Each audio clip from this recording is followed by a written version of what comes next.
habis dari mana ini? Habis pulang sekolah, terus ada kegiatan lagi? Enggak. Nggak ada ya, kebetulan pulang sekolah langsung ke sini. Sebelumnya kita kenalan dulu aja kali ya. Mungkin kita udah kenal di kelas, tapi alangkah lebih baiknya kita kenalan lagi gitu, biar makin akrab, makin tahu gitu. Sebelumnya perkenalkan dulu, saya Priscilia Vanessa Smita, bisa dipanggil Ines, bisa dipanggil Kak Ines atau Mbak Ines kalau di luar kelas boleh, senyamannya aja. Terus sekarang lagi AM itu asistensi mengajar di UM. Jadi saya itu jurusannya BK yang sedang magang. Kira-kira mungkin sampai bulan ini. Jadi sebenarnya jadi sebenarnya saya itu di sini udah mulai bulan Februari. Cuman karena kelasnya pindah-pindah ya maksudnya. Kelasnya itu pindah-pindah, jadi nggak menetap gitu. Aku sempat masuk di 7A pernah, terus 7F banyak. Jadi aku baru pertama kali ini masuk di kelas kamu 7C, baru 2 pertemuan tapi udah mau pergi. Jadi kira-kira mungkin di kelas kamu nanti 1 sampai 2 pertemuan lagi gitu. Kalau mungkin kamu nanti kalau misal saya udah selesai, kita bisa, siapa tahu kan nanti kita ketemu lagi gitu. Nggak apa-apa dong, kamu bisa chat aku, kalau bisa mau cerita gitu di sekolah ada apa, gitu nggak apa-apa, kamu cerita aja. Jadi kita nggak, meskipun kita udah nggak ketemu di MTS, kita bisa saling komunikasi gitu. Kamu boleh tanya-tanya aku, kalau mau tanya apapun itu pasti kalau sebisanya aku jawab bisa. Sekarang gantian, kamu bisa perkenalkan kamu mungkin dari nama, terus apa ya, hobi deh boleh, hobi kamu apa gitu. Perkenalkan, nama aku Araina Azarin, aku bisa dipanggil Raina kalau di kelas 7C. Nah, hobi aku suka baca, aku suka dengerin musik, sama aku suka Baking, oke. Aku juga suka tau. Aku tuh suka kalau bikin kue. Aku pernah bikin cookies, terus donat, brownies gitu. Kalau kamu apa sama ini yang udah pernah coba bikin? Aku kalau yang paling gampang bisa bikin brownies, cuman yang paling aku suka itu kalau bikin cookies sama mochi. Iya sama, aku juga. Aku dulu pernah coba-coba bikin mochi ya. Terus aku sempat jualan juga tau di takjil. Aku dulu pernah, tapi kalau kamu mau cobain deh, nggak apa-apa. Kita kan meskipun masih sekolah ya, tapi kalau kita mau jualan juga apa-apa. Aku tuh juga punya itu loh, apa, jualan sampai sekarang. Jadi siapa tahu kamu ada kepikiran mau coba juga. Iya, mau coba kayak gitu, kayak kepikiran. Kan aku bikin cookies kan, terus aku juga pergi ke toko pusat baking gitu lah. Nah, itu beli plastik kemasan segini, jadi itu bener-bener udah kayak jualan. Tapi kan aku bikin di sana, aku sekolahnya di sini, jadi nggak bisa kalau pas SMP ini. Gitu. Jadi kamu selama di sini belum pernah coba bikin? Belum pernah, soalnya di sini ke rumah nenek. Rumah nenek di mana? Di daerah Di Tumpang. Oh, Tumpang jauh dong. Kamu berarti kalau bisa libur ke rumah nenek? Iya.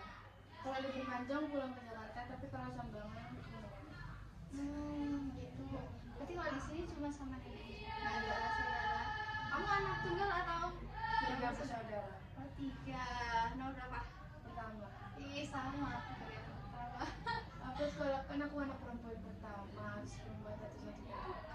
Nah, waktu aku sebenarnya nggak mau kesini, yang mau kesini tuh nenekku. Jadi dari kelas 4 tuh kayak aku tuh digoda-godain kayak sekolah di sini gitu kan.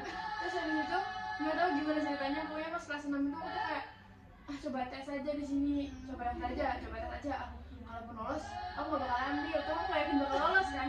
Lah kok lolos? Terus habis itu nggak tahu gimana. Aduh, takdirnya tuh kayak terlalu kuat banget. Pas itu aku langsung aku tuh excited dan aku malah nggak mau lepas. Padahal aku udah jelas kalau aku nggak mau ambil. Terus habis itu ya udah, jadinya aku di sini. Terus gimana? Kau perbedaan antara di Jakarta sama di sini? Apa yang paling menonjol? Perbedaannya kalau di sini itu dulu tuh lingkungan aku nggak sebesar di sini, di situ kan banyak banget.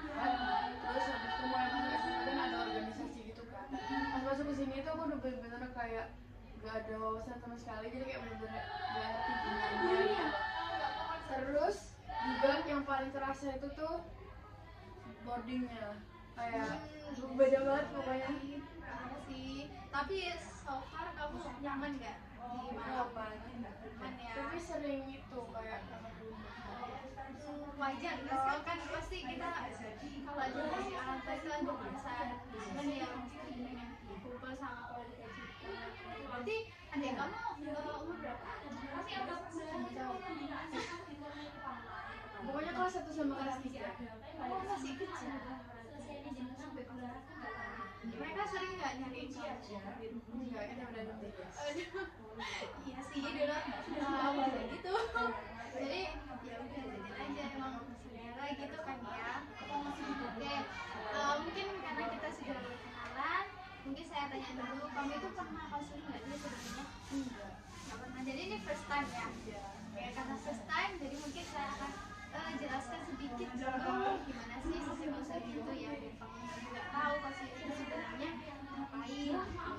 Jadi kalau konseling kita itu biasanya butuh waktu selama kurang lebih 20 sampai 30 menit. Itu tapi pada umumnya aja. Tapi kalau misalnya kita menyesuaikan kebutuhan itu bisa opsional, bisa lebih cepat atau lebih lama. Dan itu juga menyesuaikan juga. Misalnya kamu sesi ini masih ada yang mau diceritakan, kita juga bisa lanjut di sesi selanjutnya gitu. Terus kalau misalnya sesi konseling biasanya kita itu juga pastinya akan menjadi kerahasiaan. Jadi kamu bisa cerita apa aja senyamannya kamu. Terus mungkin kamu nggak perlu merasa takut atau gimana gitu ya, karena kita di sini cuma berdua, jadi kita nggak akan ada orang lain yang tahu. Saya pun juga tidak akan menyebarkan dan tidak akan menceritakan kepada siapapun gitu. Nah, dalam sesi konseling ini biasanya kalau misal kamu mau melanjutkan sesi selanjutnya, kita akan bikin jadwal lagi, kira-kira biasanya kapan. Terus kalau yang dibahas apa aja itu tergantung kamu hari ini tujuannya mau konseling itu apa. Kira-kira apa tujuan kamu mau konseling hari ini? Aku mau ini deh, jadi kak dari dulu tuh dari kecil itu aku tuh pokoknya tuh aku tuh banyak banget ikut kelas, pokoknya kayak udah banyak hal aku tuh cobain kayak kalau misalnya di bidang olahraga nih, dari kecil tuh aku pernah ice skating, aku pernah renang, aku pernah taekwondo, aku pernah apa lagi, pokoknya kayak banyak. Aku tuh sebenernya kalau di bidang lain juga pokoknya tuh udah banyak banget aku ikut ekskul les kayak ini itu kayak ya bukan semuanya juga sih, tapi kayak banyak banget yang udah aku cobain. Tapi sampai sekarang itu aku belum bisa kayak apa ya, memilih kayak satu hal yang bener-bener aku iniin gitu. Jadi kayak aku tuh udah nyobain banyak hal tapi nggak ada yang konsisten, jadi nggak ada yang bener-bener kayak satu yang oke banget yang aku bisa lomba-lombain yang kayak apa banget gitu. Sebenarnya ada sih coding, aku coding dari kelas 2, sebenarnya sempat menang lomba juga, cuman oh ya terus yang sekarang nggak ada coding, jadi belum semaksimal itu juga. Jadi kayak gimana biar aku bisa iniin kayak bidang yang oke, yang ininya bagus, terus yang aku enjoy juga. Karena kayak pokoknya aku tuh kebanyakan apa ya, kebanyakan nyobain tapi belum ada yang aku konsisten gitu. Oke, jadi kamu ini sudah banyak mencoba hal-hal yang mungkin kamu itu nggak pernah coba sebelumnya, tapi kamu nggak tahu sebenarnya aku tuh sukanya di mana sih, satu bidang yang mungkin kamu paling suka, paling kuasai gitu. Ya kayak jadi kuasain banget gitu. Oke, kalau boleh tahu apa aja yang pernah udah kamu coba itu? Aku pernah coding, terus aku pernah urutin dari kecil ya. Tari dulu pernah, terus gambar, terus habis itu renang, ice skating, menggambar. Tapi menggambar itu banyak, kayak misalnya menggambar figur, menggambar ini, menggambar panggung, menggambar itu. Terus menulis juga pernah. Terus coding Roblox, terus apa lagi ya? Terus tenis, terus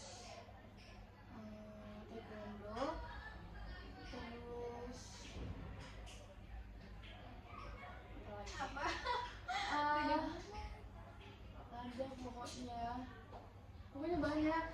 Iya banyak banget. Tapi kalau dari situ ya, justru kalau kamu udah nyobain, kamu di situ itu merasa enjoy nggak sih waktu Gimnastik juga pernah, terus apa lagi ya?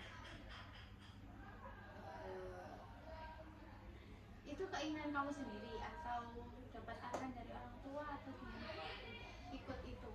Eh, ikutnya itu tuh misalnya dicobain apa itu arahan sama orang tua, tapi yang kayak pengen banyak kegiatan tuh aku, karena itu pas zaman zaman covid dulu loh, jadi kayak aku nggak mau gabut, jadi aku minta ini kayak pokoknya akhirnya aku banyak les. Tapi selama yang kamu coba ini yang paling lama apa? Yang paling lama kamu ikutin? Yang paling lama coding Coding. kayaknya. Renang juga lama sih kalau di total, tapi kayak piano juga pernah. Di total juga renang itu kayak pisah-pisah gitu loh. Misalnya pas kelas 1, habis itu kan pandemi kan, kalau pandemi itu nggak ada bakat, terus habis itu aku renang lagi. Itu deh pokoknya. Gitu. Jadi lumayan banyak ya yang udah kamu. Iya makanya, dan sekarang tuh kan belum nemuin yang kayak aku kuasain banget, yang kayak bisa jadi talent aku, yang kayak aku banget gitu loh. Nah, terus kalau misalnya disuruh kayak, kamu banyak mencoba dulu. Dari dulu kan aku udah kebanyakan mencoba. Oke, iya sih benar, emang kita harus banyak coba ya biar kita tahu apa sih passion yang kita punya gitu. Sebelumnya kamu itu di kelas BK udah pernah dapat tayangan kalian nggak? Materi Iya, udah pernah. Apa materinya? lupa. Makanya materinya apa ya? Juga sifat kalau nggak salah. Udah pernah coba ngerjain kayak tes gitu? Tes bakat Oh atau iya pernah. pernah? Iya. Terus itu hasilnya apa? Masih ingat? Hasilnya itu pokoknya yang paling atas tuh yang artistik gitu, tapi aku nggak ngerasa aku artistik gitu. Oh, artistik itu kan lebih ke seni ya. Katanya kamu tadi suka menari, terus gambar. Jadi aku udah les gambar banyak banget, kayak gambar ini, gambar itu, gambar itu, tapi aku nggak bisa gambar. Saya bukan nggak bisa, siapa ya, kayak misalnya aku gambar nih, gambar aku tuh bukan tipe gambar yang jelek bakal jadi orang menghibur juga, tapi kayak nggak ada feel-nya tuh gitu loh, nggak enjoy gitu. Oh, kamu berarti Kayak- kurang nikmatin gitu ya? Iya. Tapi kalau dari coding itu gimana? Kamu selama ngikutin itu, kamu perasaannya itu apa? Aku suka sih, aku tertarik. Pokoknya itu seru banget. Terus itu tuh codingnya tuh nggak cuma satu, kayak codingnya tuh ada yang kelas yang versi ini, terus itu ada coding lagi pakai platform lain, coding lagi gitu. Terus kan itu kan kayak menghasilkan project itu kan, ada yang berupa aplikasi, ada yang berupa game, animasi gitu, pokoknya aku tertarik sih. Terus aku paling suka coding Roblox karena aku bikin web sendiri Oh, kamu Roblox. suka main Roblox? Iya, terus aku bisa main, karena kan aku kan dibatasin jadwalnya. Jadi kalau misalnya aku lagi coding Roblox, aku bisa mainin itu, tapi aku buat sendiri. Ih, keren sih, tapi itu susah banget loh main coding-codingan gitu. Kok kamu bisa? Awalnya gimana? Awalnya itu aku nggak tahu sih awalnya aku bisa les coding gimana, tapi pokoknya akhirnya aku ikut, terus enjoy, terus kayak lanjut lagi. Itu lesnya di sini di Malang atau di Lesnya waktu aku di Jakarta online. berarti sekarang udah enggak? Enggak, karena pas baru masuk kelas 7 kan pindah boarding ke sini kan kayak masih belum kebayang apa-apa, jadi masih harus adaptasi dulu gimana nantinya. Nah, itu juga kan ya, ini kan udah kayak adaptasi setahun nih. Habis ini naik kelas 8. Nah, jadi pas pulang besok ini, pas nanti liburan semester Iya. tahun, Ya, itu aku mau ngomongin sama bunda aku soal nanti kayak aku rasa apa aja, gimana bimbelnya juga, pokoknya kayak gitu. udah sempat itu apa Mau maksudnya nanti. konsultasi sama orang tua? Mau nanti. Oh mau, oke bagus dong, berarti kamu udah kepikiran kalau mau konsultasi sama orang tua. Nah kamu pernah nggak kepikiran kalau kamu enjoy sama coding, berarti kamu punya apa ya, maksudnya passion di coding itu? Pernah merasa gitu nggak? Dulu aku coding aja sih, terus kan kemarin sempat ada lomba, terus habis itu menang, terus kata orangnya apa kita aja bisa jadi passion kamu gitu. Iya betul. Kamu kalau setelah menang itu perasaannya apa? Seneng nggak? Seneng, dan aku nggak expect maksudnya kayak coding aku bakal jadi gitu, karena aku nggak pernah lihat lomba coding, aku juga baru tahu, terus tiba-tiba menang. Iya kadang tuh mungkin kamu merasa kamu ngelakuin hal itu biasa aja, menurut kamu biasa, tapi ternyata kalau kamu ikut lomba terus ketemu orang-orang, pasti orang-orang itu takjub dan suka sama hasil kamu tanpa kamu sadari gitu. Jadi mungkin kalau kamu masih bingung seperti yang apa tadi kata kamu tadi katanya mau konsultasi mungkin sama orang tua, pasti orang tua kamu juga memperhatikan kamu itu lebih suka gimana dan passionnya itu gimana gitu. Kalau dulu di SD ikut ekskul gitu? Enggak, SD ku itu ekskulnya kurang. Jadi kamu lebih les di luar. Bagus, aku kayak masih apa ya, gimana gitu loh, bayangin kamu udah banyak banget cobain hal-hal itu, sedangkan saya pun nggak pernah coba itu. Keren sih. Tapi itu dia, kayak aku nyobainnya tuh banyak, seru-seru semua. Jadi kayak ya seru pokoknya, di memori aku tuh kayak seru, tapi nggak ada yang konsistenin. Seru deh. Tapi kalau dari sisi baiknya berarti kan kamu bisa disebut multi talent juga, karena kamu bisa semuanya. Memang nggak harus paling jago di bidang satu, tapi kamu bisa semuanya, itu juga jadi kelebihan kamu gitu. Terus ini, menurut kakak skill apa buat di masa depan yang bisa dibangun dari kecil, misalnya kayak nulis esai gitu kan, kalau misalnya mau apply beasiswa atau kayak PTKM gitu kan, itu kan minta esai gitu kan ya. Misalnya skill kayak kita tuh gimana bahasa esai itu perlu diinin dari kecil atau enggak? Kalau mau persiapannya lebih matang harusnya iya, karena kan kamu juga dari awal kan udah banyak kegiatan ya, mungkin kamu kalau mau coba buat nekunin satu itu pasti hasilnya bagus banget nanti ke depan gitu. Kalau sekarang kamu udah ada kepikiran nggak nanti itu pengen jadi apa, cita-citanya gitu mungkin? Aku kepikirannya sih yang kayak kan ayahku aktuaria, tapi dia dari matematika, tapi aktuaria itu kan kayak matematika gitu kan. Nah aku kepikirannya mungkin mau aktuaria, cuma masih enggak ini juga. Iya, misalnya belum kayak dream aku yang paling tinggi banget. Kamu kepikiran itu karena emang keinginan kamu atau Karena keinginan aku. berarti kamu emang tertarik? Karena katanya tuh ini bidang aktuaria itu bidang yang dibutuhkan. Jadi apa namanya, peluang pekerjaannya tinggi. Jadi daripada misalnya kayak apa yang udah umum itu kan, jadi kan kayak persaingannya makin tinggi, karena katanya kayak persaingan pekerjaan tuh bakal susah banget. Jadi kayak nyari bidang yang dibutuhkan gitu. Terus kalau misalnya aktuaria itu tuh ada 10 ujian, ini nggak masalah. Terus nanti setelah lulus walaupun susah itu tuh dapat gelar aktuaris. Tapi pas dapat gelar itu ininya lumayan. Kamu sebenarnya udah tahu, udah bagus, kamu tuh udah punya tujuan, tapi emang mungkin mulainya itu susah ya nggak, mulai buat nekuninnya gitu kan. Ya mungkin iya sih, kita udah tahu tujuannya, tapi gimana cara kamu biar bisa mulai itu dari sekarang. Oke, langkah pertama kamu yang mau kamu ambil tadi apa maksudnya?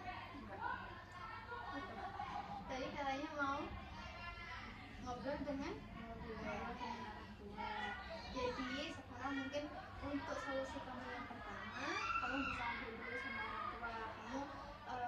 Kalau kamu ada keinginan sudah mau di apa tadi? Apa cita-citanya? Aktuaris. Nah kamu bisa sampaikan ke mama atau papa. Jadi aku tuh ada keinginan mau di sini. Terus siapa tahu tanpa kamu bisa ngarahin juga kamu mau di lesin di mana atau mungkin bidangnya apa. Terus katanya ini, jangan sampai 3 tahun SMA sia-sia karena telat bangun portofolio. Itu gimana? Jadi kan benar kata kamu harus mulai sekarang. Jadi meskipun sedikit demi sedikit prosesnya itu nggak perlu banget, asalkan kamu emang bergerak. Jadi kamu jangan takut baru mulai gimana ya. Meskipun kamu masih bingung, setidaknya kamu itu udah bergerak, kamu bukan apa. Nah itu nggak apa-apa, pelan-pelan aja. Tapi yang pasti nanti kan juga akan tercapai gitu.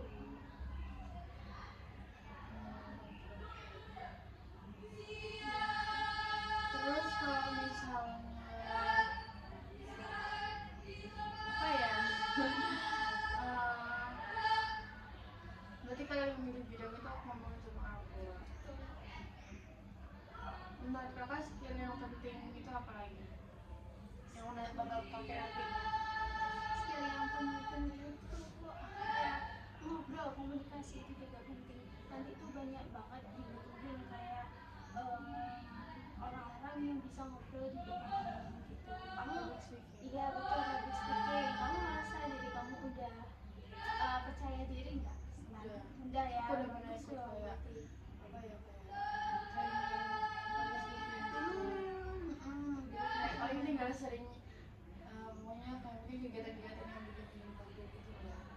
Nah, itu paling sering sih nanti bakal dibutuhin banget karena kebanyakan kan sekarang digital ya, mungkin orang-orang itu akan jarang berkomunikasi dan berinteraksi dengan orang. Nah dari situ kan kita juga pasti jadi nggak biasa ngobrol, nggak biasa ngomong di depan publik, jadi kadang emang susah untuk cari orang yang bisa ngobrol. Kalau misalnya pengalaman yang penting apa aja? Pengalaman itu tergantung kamu nanti mau tujuannya itu apa, tapi yang penting kamu itu punya pengalaman bisa berkumpul, bisa berorganisasi. Kamu di sini ikut organisasi nggak? Di sekolah enggak, tolak. Aku ikut organisasi rumahan. Oh, kamu sempat daftar apa yang OSIS. OSIS. Karena kan itu ya pas ya itu kayak perubahan dari aku SD ke SMP, kayak tiba-tiba di situ kayak gitu loh, jadi aku yang aku tahu cuma OSIS, jadi kayak gitu deh. Berarti kamu belum matang. Iya, perlu explore lagi kan ya, mungkin ada organisasi apa yang bisa kamu ikuti. Nah dari situ kan kamu bisa belajar kerjasama sama tim gitu kan. Biasanya yang paling banyak dicari itu orang-orang yang bisa diajak kerjasama, karena kadang ada orang yang dia itu kayak terlalu individual gitu, nggak mau diajak ngobrol, terus diajak kerjasama juga susah. Itu yang paling apa ya, ditakutin kalau di dunia pekerjaan orang-orang yang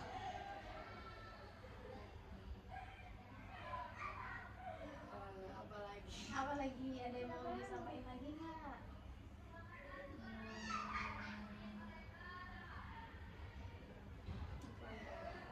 Gimana kamu sekolahnya sekarang?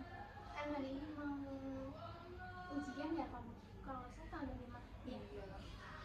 Kamu udah ada persiapan belum buat ujian? Belum. Kenapa? Karena lama. Nah justru karena masih lama itu, kamu kan persiapannya nggak cukup cuma 1 minggu atau 2 hari, 3 hari gitu. Pastinya kan harus ada persiapan jauh-jauh hari kan. Kayak apa yang kamu bilang tadi kan, kita harus menyiapkan dari kecil. Nah ibaratnya kayak gitu, kamu mau ujian juga harus mempersiapkan diri dulu. Terus gimana caranya konsisten? Konsisten untuk apa ya, jadi kayak misalnya nih aku punya target SMA, aku tuh harus sering latihan soal, aku harus memaksimalkan setiap ya setiap waktu lah gitu. Kayak apalagi kan aku mahal kan, jadi kayak makin susah ngatur waktunya. Kadang-kadang misalnya aku tuh misalnya aku ngeluh gitu kayak gimana susah ngatur waktunya, aku ya yang jadi tertekan gitu. Itu tuh sebenarnya aku masih nggak maksimal sendiri gitu. Misalnya aku harus latihan soal, tapi aku tuh masih suka brain rot, aku tuh masih suka kalau gabut, aku tuh tanganku tuh gatel buka YouTube.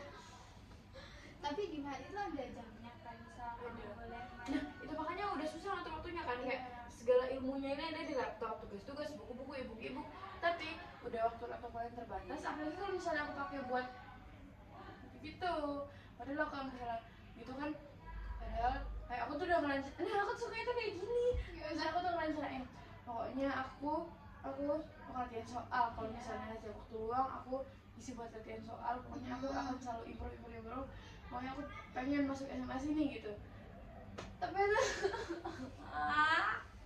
ya pas itunya sendiri aku malas balik. Aku malah kayak apa ya, bukan malas sih, tapi kayak nggak tahu, nggak bisa jelasin, kayak nggak berpegang teguh sama ini aku sendiri. Berarti kamu susah buat konsisten gitu ya maksudnya? Iya. Kalau misal kamu belajar selain dari laptop atau dari handphone, itu dari mana? Atau ada bukunya? Tergantung. Fisik? Iya. Tergantung. Kalau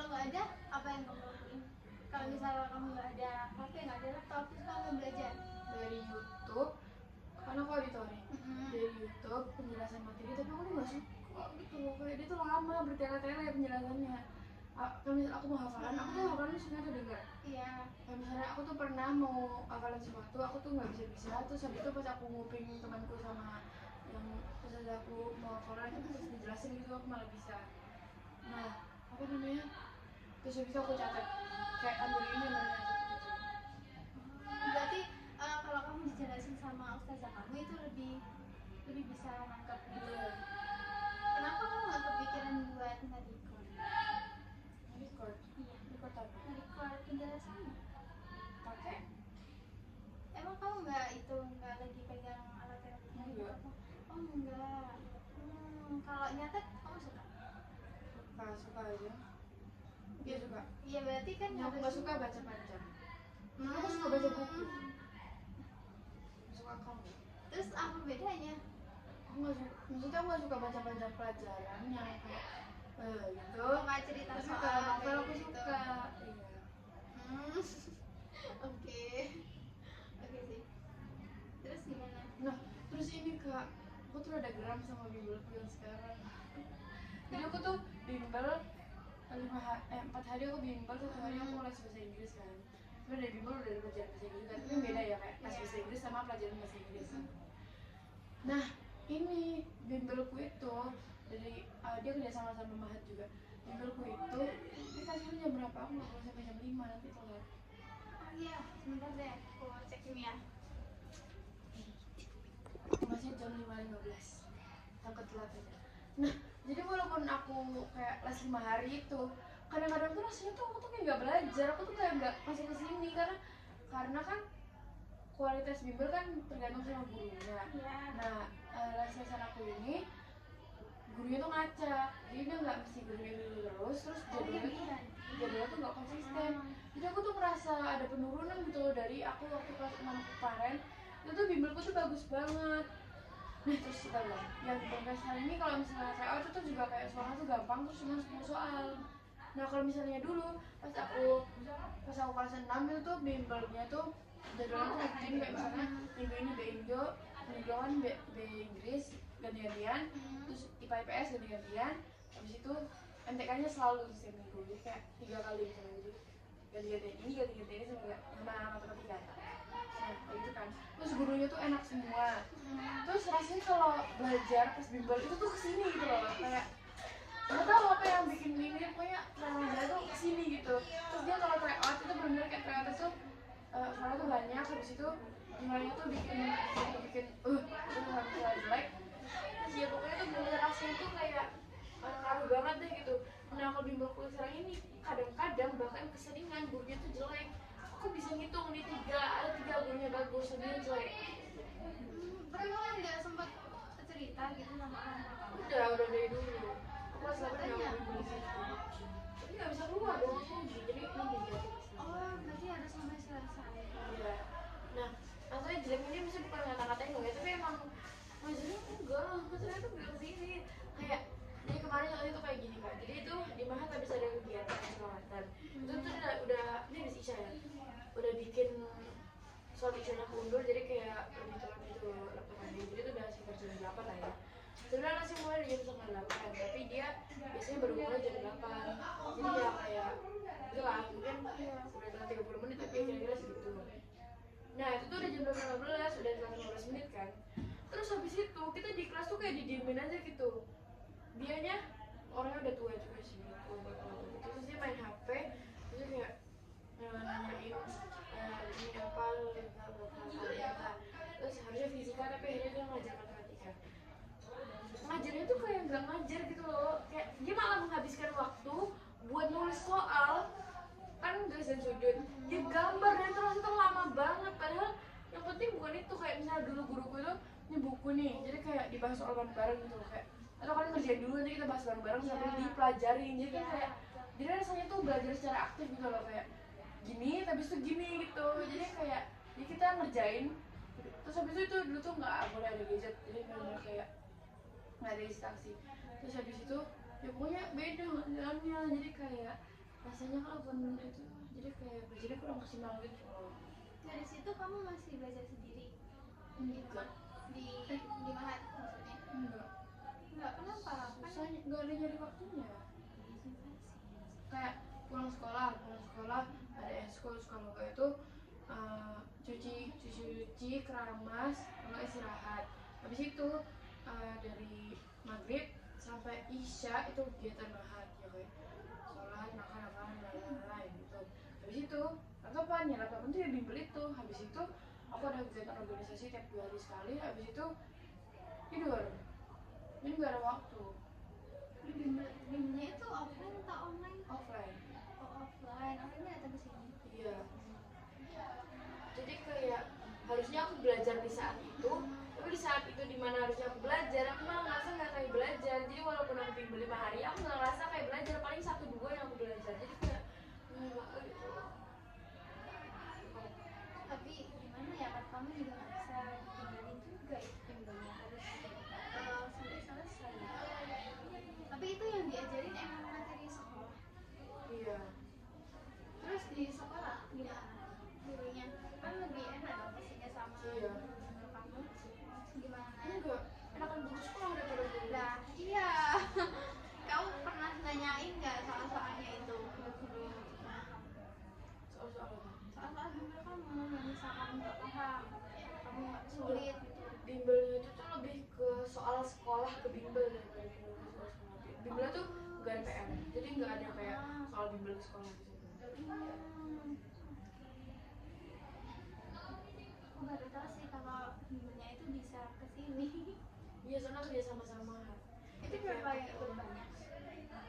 Di Anurku itu berapa ya? 9 sampai 11 orang. Lumayan banyak sih, 9-10. Tapi biasanya Kelas kamu ada? yang sekelas nggak ada, Oh, nggak ada. tapi teman dekat ada. Teman Mahat berarti ya? Dia kelas berapa? Kelas 7.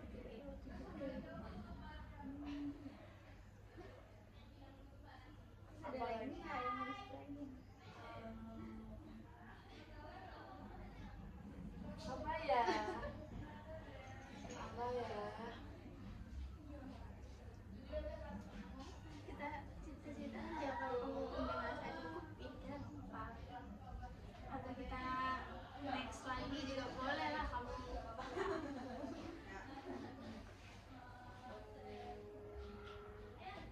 Apalagi biasanya yang dibahas apa?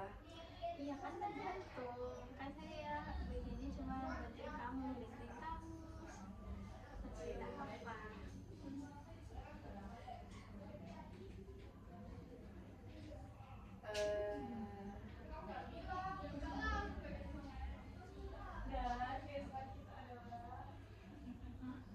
Nggak tahu deh. Di sekolah sama teman-teman kamu gimana? Oke aja sih. Oke aja. Kan dia itu kelasnya tuh dari kelas 7 sampai kelas 9 itu sama, nggak dari Apa? kelas kamu. Di rolling. Oh, di rolling. Oh, itu nggak di rolling. Tiap tahun di rolling. Berarti kamu nanti akan ketemu teman baru di kelas kamu. Tapi yang excellent aja udah pada kenal. Iya sih, kamu berarti anaknya aktif banget, berkomunikasi, berteman sama orang-orang, bersosialisasi gitu. Tapi aku kurang aktif di sekolah itu karena aku nggak ikut organisasi sekolah. Iya kan, nggak apa-apa, kita kan masih ada waktu lagi. Aku Jadi nyesel. kamu coba. Dulu cuma daftar OSIS karena bener-bener ya itu kayak aku tuh nggak ada gambaran apa-apa. Pokoknya perlu adaptasi dulu gitu. Jadinya begini deh. Jadi aku nggak jadi organisasi apa-apa. Kalau sekarang udah tahu mau jadi apa rencananya? Tapi mau nyoba OSIS lagi. Semoga keterima. Amin, aku doain deh. Terus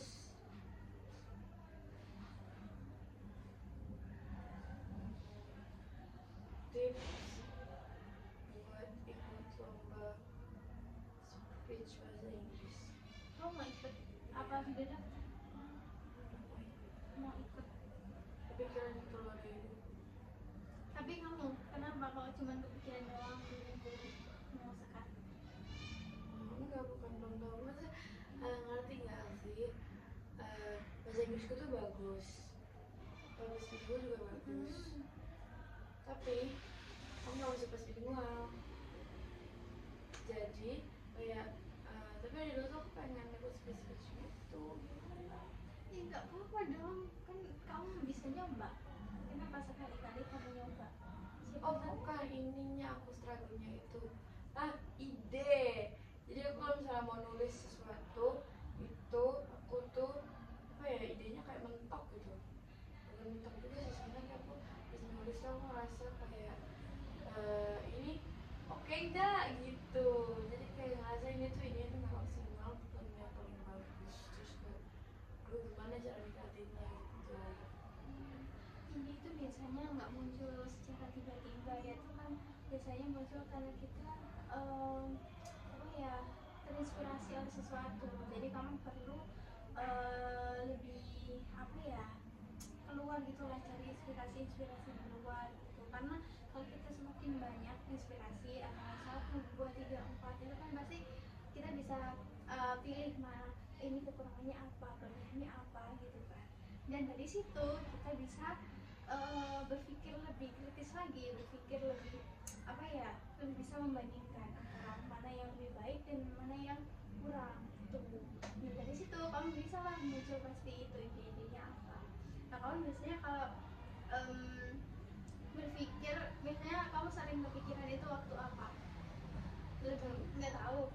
Mungkin atau waktu makan, atau waktu bengong, atau Waktu mandi, waktu mandi. waktu nyuci. Iya sih. Berarti kamu harus berkegiatan dulu. Biasanya kalau kita berkegiatan terus pasti muncul sesuatu di otak. Biasanya gitu sih. Menurut kakak jurusan yang bagus apa aja, yang peluang kerjanya tinggi, yang dibutuhkan di masa depan? Dibutuhkan sekarang itu karena apa ya? Mungkin Kayak kan sekarang kan ada AI, jadi kan kayak Hmm. banyak hal yang bisa di sama AI kan. Nah, apa yang gak bisa digantiin sama AI, dibutuhkan, penting, bagus, benefitnya tinggi, pokoknya nggak digantiin sama AI. kamu tahu nggak, sebenarnya kan kamu bisa ya cerita sama ChatGPT. Kamu sering nggak curhat-curhat gitu sama ChatGPT? Dulu suka, tapi sekarang udah enggak, soalnya sekarang aku cuma marah-marahin dia buat biasa. Tahu nggak kekurangan dia itu apa? Dia harus setuju. Selain itu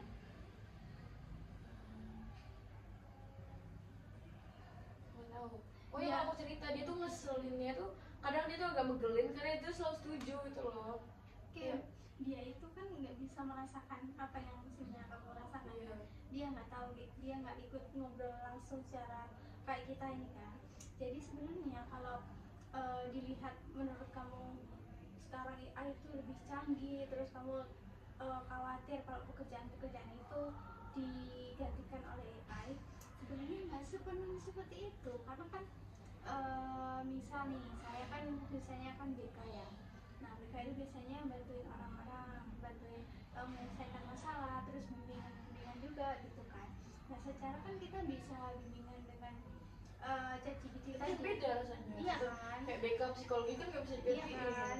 Terapi gitu. Mana bisa Iya. terapi sama ChatGPT, makin kesel Iya, sumpah. makanya sebenarnya dari Tanya situ juga tuh sudah kesel. ada apa ya, celah kecilnya yang dia itu sebenarnya nggak bisa. Dia bisanya cuma manusia. Itu tadi, dia pun nggak bisa merasakan, dia nggak merasa, terus nggak bisa memahami kamu juga. Gitu.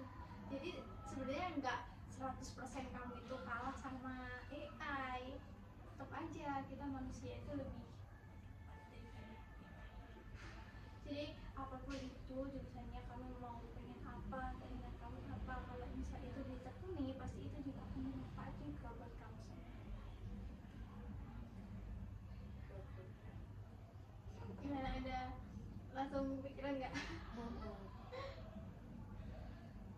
Setuju nggak kamu dengan statement aku? Setuju. Setuju. Karena AI itu kayak iya mulu. Walaupun enggak tuh pun rasanya tuh auranya tuh masih iya gitu. Soalnya dia pakai emoji yang imut-imut gitu, nggak suka.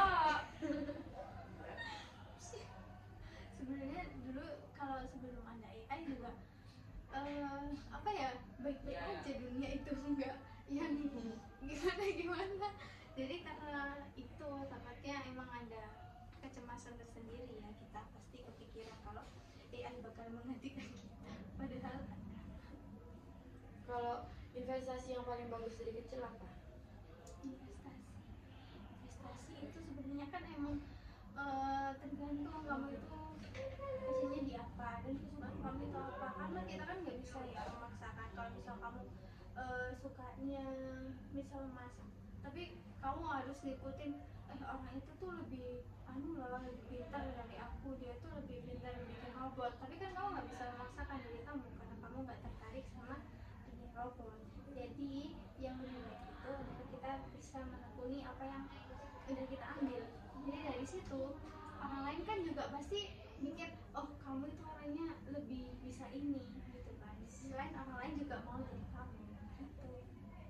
Jadi nggak selalu tentu harus berpatok pada apa ya, skala tertinggi atau gimana.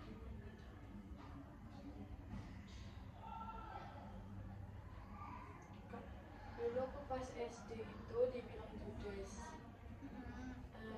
Pokoknya gitu, maksudnya kayak aku bahkan kayak apa ya, pokoknya judes itu maksudnya yang kayak dipandang guru-guru gitu loh. Karena apa? Karena aku tuh nggak kayak santun ke guru gitu. Nah terus habis itu pas sekarang aku nyoba ramah-ramah gitu, aku malah ngerasa aku malah banyak orang yang judes. Itu gimana kak? Oke. Tapi Maksudnya bukan peduli pandangan orang loh ya, tapi kayak sebenarnya yang benernya tuh gimana? benernya maksudnya ini gimana benernya antara kamu mau jadi baik atau nggak baik gitu. Kan juga sih kayak apa ya, kayak mannersnya yang bener gitu. Kalau gitu sih apa ya, kalau dari saya mungkin kita yang penting itu melakukan yang baik. Apapun orang lain itu kita kan nggak bisa mengendalikan orang lain ya, maksudnya kita nggak bisa ngatur orang lain itu mau berpikir apa sama kita. Kita juga nggak bisa ngatur orang lain harus merespon kita itu seperti apa. Jadi yang bisa kita atur kan diri kita sendiri. Jadi kita marah itu atau kesel itu pilihan kita. Kita mau marah atau kesel itu kan malah apa ya, bikin menyakit hati ya. Jadi mungkin kamu bisa apa ya, mempertimbangkan lah kalau kamu mau marah atau enggaknya itu kan. Kalau misalnya mengekspresikan emosi yang kayak misalnya kesel, marah, yang apa ya sih, kayak terus tuh mau nangis gitu loh, itu tuh yang bagusnya gimana, diekspresiin atau enggak? Ya harusnya iya dong, mengekspresikan emosi itu bagus, justru itu yang kamu perluin. Karena kalau kamu terlalu memendam itu lama-lama kan akan menumpuk. Aku Dan sebenarnya bukan mendem sih, tapi kalau misalnya kayak aku kesel, kalau misalnya di rumah ya aku kesel, kayak kesel yang sampai keluar air mata gitu, tapi kayak nangis, tapi nangis itu bukan nangis sedih, ngerti gak? Kayak nangis yang gitu loh. Tapi itu kan biasanya kan gara-gara rumah kan, jadi kayak aku nggak aku tahan, karena aku nggak suka nahan, tapi aku tuh nggak mau dilihat orang, jadi kayak misalnya aku abis aku mandi. Juga udah bagus tuh, benar sih. Emang apa ya, nangis itu nggak selalu melulu tentang kesedihan ya. Bisa aja kita bahagia itu nangis, terus kita marah juga bisa aja nangis. Jadi itu ekspresi yang wajar buat kita keluarin gitu. Kenapa kamu harus merasa malu, merasa Bukan malu sih, aku nggak suka aja. nggak suka aja? Nggak apa sih kayak gitu kan, mungkin kita merasa lebih nyaman kalau diri kita aja yang tahu gitu kan. Tapi ya lebih baiknya emang kita nggak memendam, kita ekspresikan aja gitu. Terus cara mengendalikan, mengontrol emosi gimana? Pokoknya tentang emosi, tentang empati deh. Kalian tahu nggak, aku masuk sini nilai psikologiku empatinya 10. Pokoknya empati aku terendah sama kayak ayahku. Tapi kamu merasa seperti itu emang? Oh gini sih, apa ya, aku tuh bukan empatinya rendah, bukan kayak jahat tuh loh. Aku tuh malah kayak hati nurani aku tuh kayak empati sama orang, tapi aku tuh nggak tahu responnya tuh gimana. Kayak jadi misalnya nih ada temanku nangis ke aku gitu, maksudnya bukan nangis gara-gara aku, kayak misalnya dia emosinya lagi gini, terus dia kayak nangis ke hati aku gitu loh.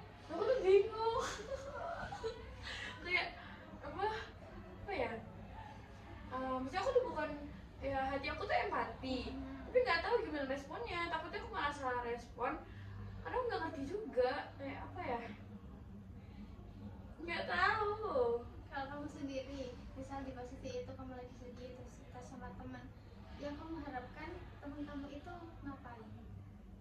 Nggak tahu soalnya aku nggak pernah nangis gitu.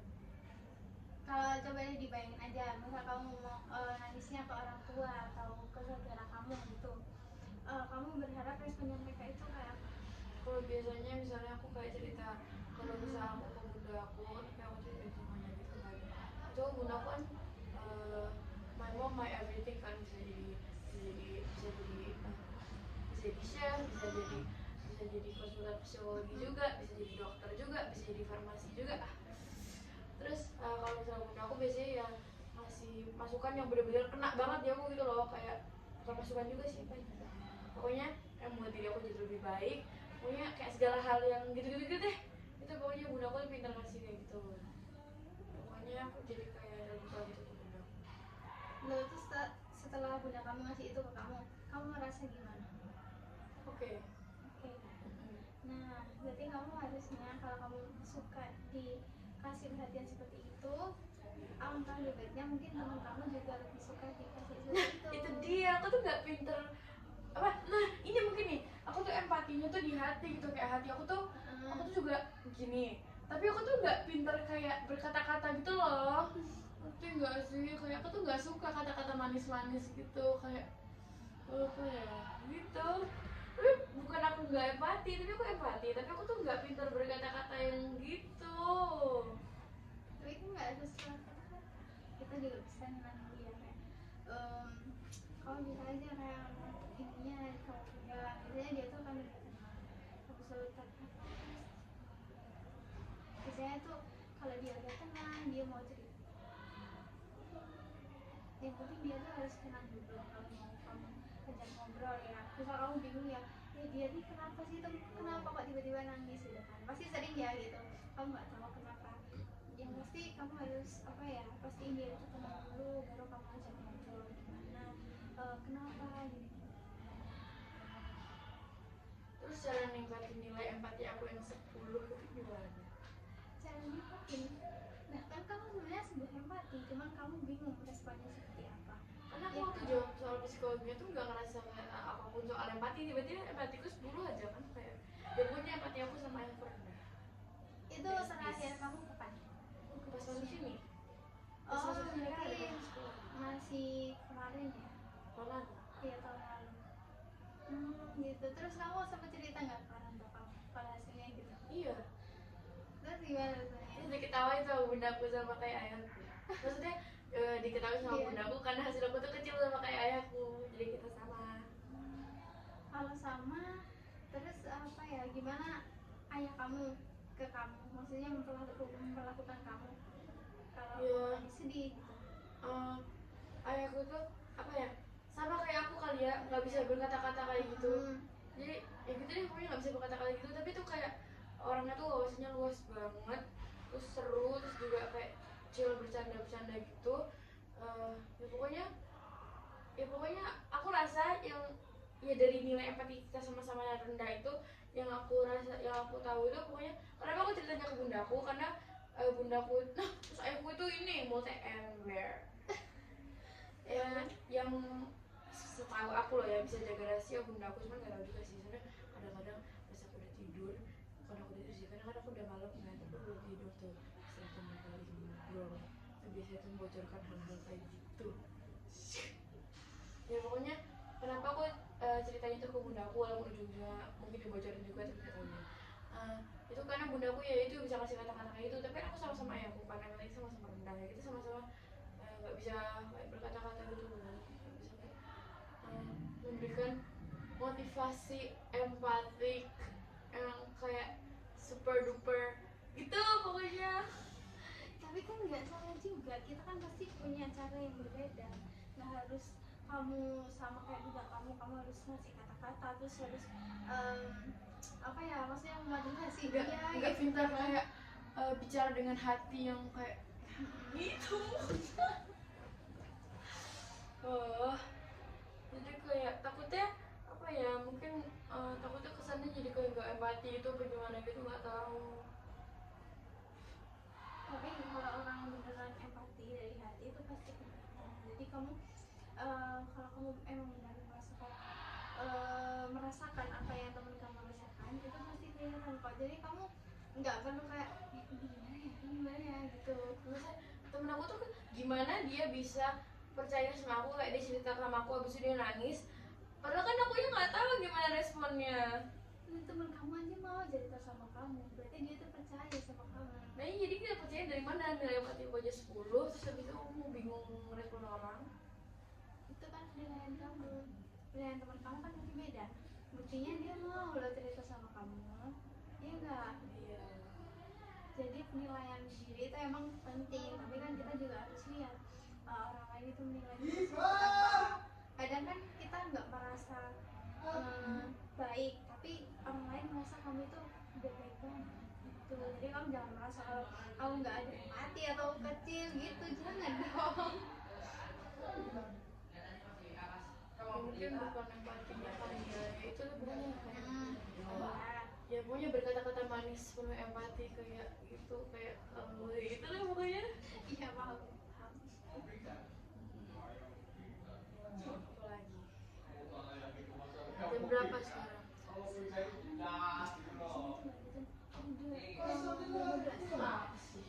Udah deh kak. Udah, beneran ya. Oke, karena kamu sudah merasa cukup dengan sesi-sesi kali ini, gimana perasaan kamu setelah ikut konseling?